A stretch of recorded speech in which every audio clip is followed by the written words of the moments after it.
پر اس مسئلے کی پوری تفصیل بیان کی. چنانچہ اعلیٰ حضرت فرماتے ہیں کہ وہابی، رافضی اور نیچری، چکڑالوی، غیر مقلدین اور جماعت اسلامی اور جتنے باطل فرقے ہیں، فرقہ باطلہ ہے، ان کے کسی بھی فرد سے قربانی کرنا جائز نہیں ہے.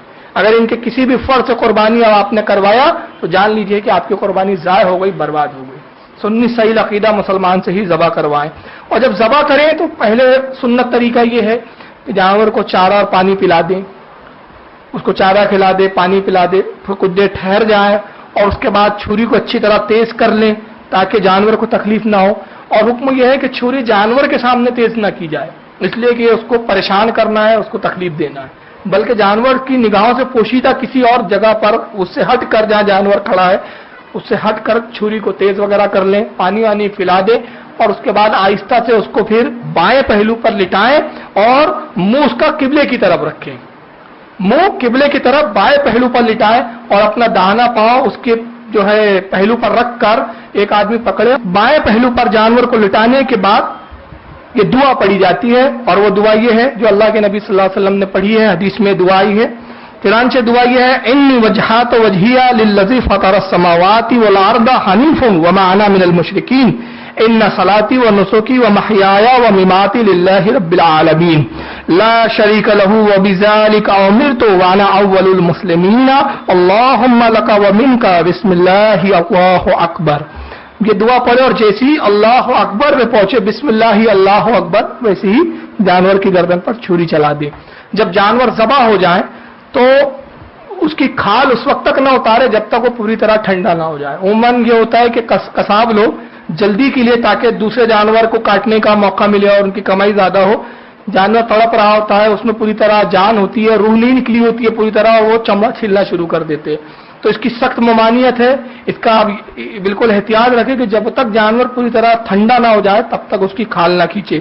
جب یہ ذبح کر دیں آپ چھری چلا کے، اس کے بعد پھر ایک دعا پڑھی جاتی ہے. اگر اپنی طرف سے قربانی ہے تو یہ دعا پڑھی جائے جو اللہ کے نبی کی سنت ہے، اور دعا کے الفاظ یہ ہیں: اللہم تقبل منی کما تقبلت من خلیلک ابراہیم علیہ السلام و حبیبک محمد صلی اللہ علیہ وسلم. اور اگر کسی دوسرے کی جانب سے قربانی کر رہا ہے، مثلا خود کی نہیں ہے، کسی اور کے نام سے، تو جب لفظ منی آیا تو منی کی جگہ اس کا نام لے. مثال کے طور پہ اگر میں جناب اعجاز بھائی کے نام سے کر رہا ہوں، میں کر رہا ہوں قربانی، تو اس کو میں یوں پڑھوں گا: اللہم تقبل محمد اعجاز کما تقبلت من خلیلک ابراہیم علیہ السلام و حبیبک محمد صلی اللہ علیہ وسلم. منی کی جگہ جو ہے اس کا نام لے لیا جائے. اور اسی طرح بڑے جانور میں جب 7 حصے ہوتے ہیں تو 7 نام ایک کے بعد ایک لے، پھر اس کے بعد دعا آگے بڑھ جائے. اسی طرح جب ذبح کرتے ہیں تو جانور کی 4 رگیں کاٹنا چاہیے. 4 رگیں ہوتی ہیں، اور اگر 4 نہیں کٹی تو کم از کم 3، اور اس سے زیادہ 4 سے زیادہ نہیں، 3 سے کم نہیں. اب آئیے اس کے بعد جب مرحلہ آتا ہے جانور کے ذبح ہونے کے بعد، کھال اتارنا اور اس کے بعد پھر گوشت کی بوٹیاں بنانا. یہاں بھی ایک بہت ٹیکنیکل معاملہ ہے، ایک بڑا چھوٹا سا مسئلہ ہے لیکن بہت اہم ہے. اور وہ مسئلہ یہ ہے کہ بوٹیاں جو ہے وہ سنی صحیح عقیدہ سے ہی بنوائی جائے.